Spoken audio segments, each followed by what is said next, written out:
Hi, Michael Force here again with Rise Digital Marketing Mastery Course. We're now on lesson number 13, the art of the headline. A headline is the first thing that anybody reads when it comes to your advertising. So you have to really make sure that you master your headlines and master copywriting on some level. And I'm going to teach you exactly how to do that here in this module. But a headline is incredibly powerful. It's the first thing someone reads. Think of a newspaper. Think of a magazine. Think of all the headlines you've read all over the years since you've been on this earth. Headlines are what pull you in and grab you. And then the whole headline is designed to get you to read the subheadline and then get you to reach the body of the copy. So we're going to break all that down here for you, the science behind it, so you can really understand it and apply it to your business, whether it be passion, interest, or idea you have, or if you just want to promote digital altitude. That is one of the things that can be a huge game changer for your business and your conversions, is mastering copywriting and the headline. So I'm going to break down that here for you in detail, and I'll see you on the inside. See you there. Hello, Michael Force here again. Welcome to lesson number 13 of the Rise Digital Marketing Mastery course. This is the art of crafting a headline. Let's jump in here. Now, what we're going to learn here is how to create headlines, copy, and designs that sell lots of products and services. And we're moving into marketing actions here. This is really the key. Your headline is the ad for the ad. People skim headlines to decide what to read if the headline doesn't grab attention. It's very unlikely that the content will, so people skip it. The headline is literally the ad for the ad. So focus your attention on making it powerful when you have a print ad or something that has the words. Remember, people judge the content of the ad by what's written in the headline. Many, or maybe even most, advertisements that are designed do not have a prominent headline, which is a huge mistake, because people skim headlines to decide what to pay attention to. Your headline has a big job, so give it all the help you can. Headlines make or break advertisements in marketing pieces. Headline writers are some of the highest paid writers of magazine papers and magazine ads. You should invest as much time writing headlines, subheadlines, and bullets as you can. So you're investing in writing copy. So what do I mean here? I mean, a lot of leverage comes when you can focus your time, effort, and energy on those touch points in your marketing process that give you a lot of leverage. There's a lot of leverage to be gained by them where you can make one little turn to the carburetor screw and you can get a lot more power out of it, where you can tweak something a little bit and you can a lot higher response or get a lot higher result, because we humans are overworked, we're overcommunicated, we're overdistracted, we're constantly scanning the horizon to see if there's anything that may be of value to us. We're very distractible, and we're just kind of skimming through headlines to see if something makes sense to us. Notice the next time you look at a search engine, the next time you look at a newspaper, just try to watch your own behavior, and you'll see that you skim through and look, and you're just looking from line to line to line. So it goes to show, if there is an ad for an ad, if this is the make or break, that we should put a lot of time and effort and energy into writing the headline. Now, throughout this advertisement, your marketing piece, whether it be sales letter, whether it be a piece of content, even if it's the video, you're going to want to have it what we call subheadlines and bullets. And these are really little miniature headlines that are used throughout to focus on value, to condense what you're trying to say to a short phrase, to really juice up the communication. If you think about the process of refining something to make it very powerful, that's what we're going to do here with your marketing. You're refining all the work done so far by putting it into groups of a few words, maybe 5, 10, 20 words that can be your headline. And this is going to go out and be one of your primary tools or weapons. It's also important to remember that headline writers are different from content writers. So if you look at a magazine or you look at a news website, the people that are writing the headlines are different people that are writing the article. Those are journalists, and they write the articles. And the headline writers are some of the highest paid just for writing the headlines. So why is this? Because they're the ones that are grabbing the attention. So if they're getting paid the most, you should probably realize that you're getting paid the most when you are investing in writing your own headlines. So it's important to use high emotion value words and phrases.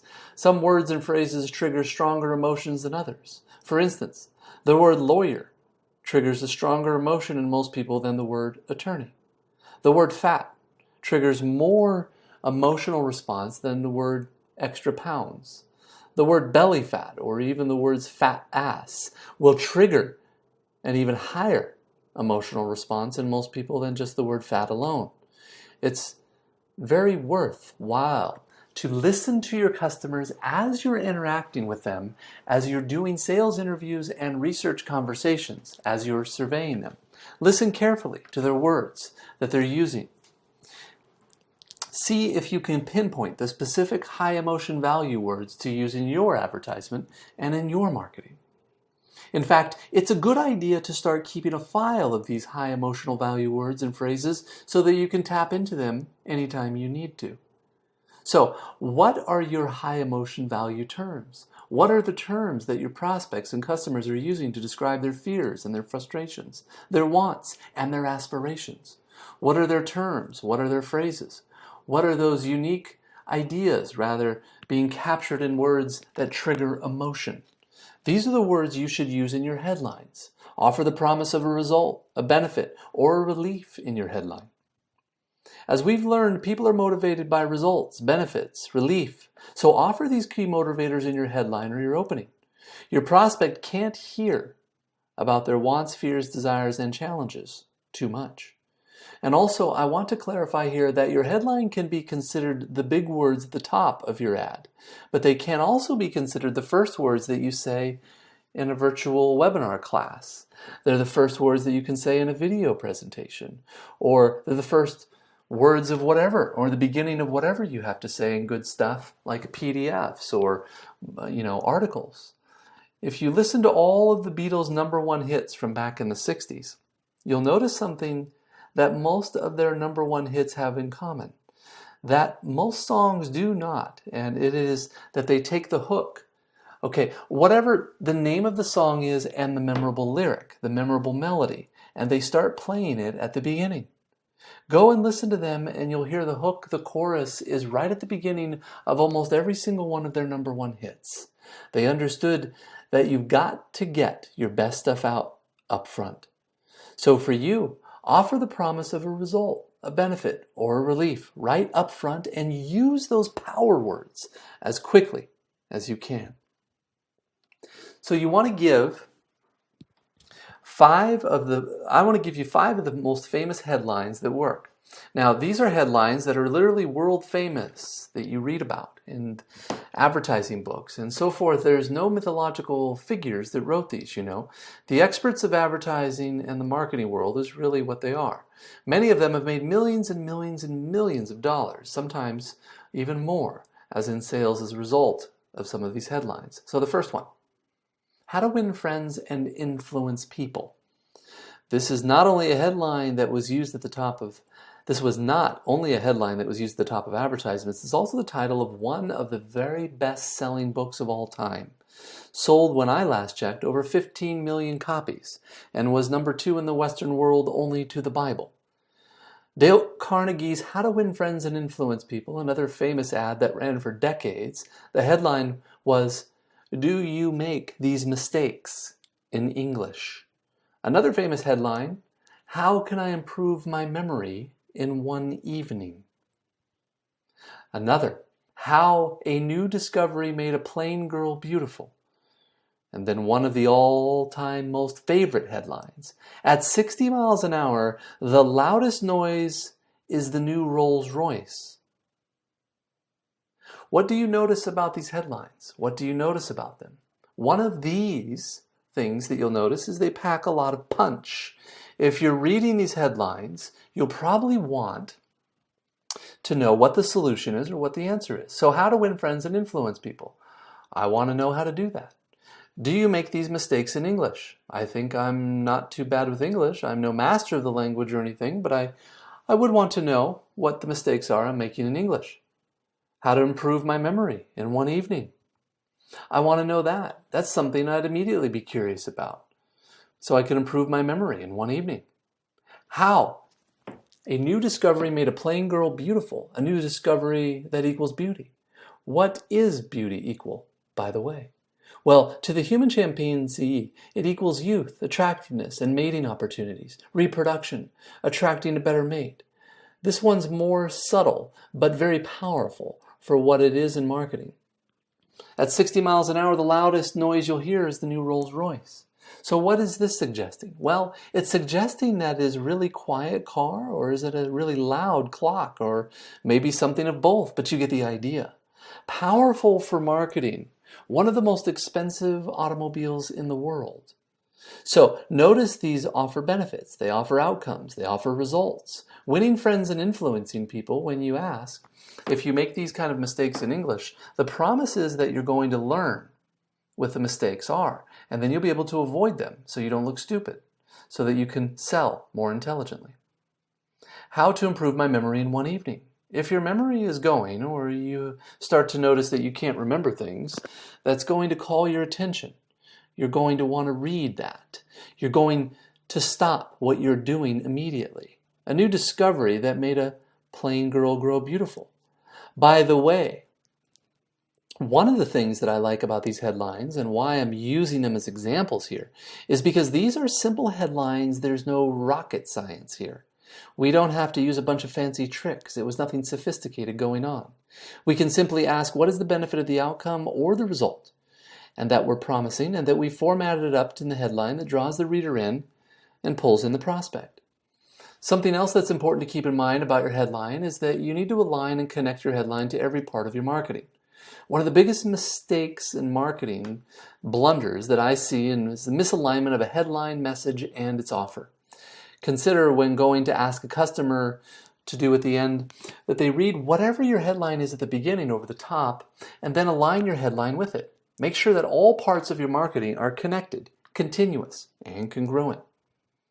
So we've talked about the stair-step approach to marketing and mentioned to you already that it's important to keep a continuity to the offer.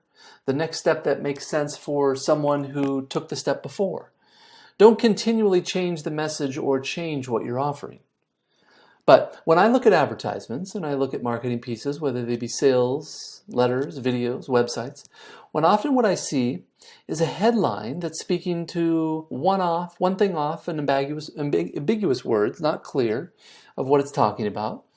Even if it's not clear, but when you dig deeper into the website or go further into the video, you realize that what's being sold isn't quite aligned with the headline. And the person that created it might say, well, yeah, but that's a great headline.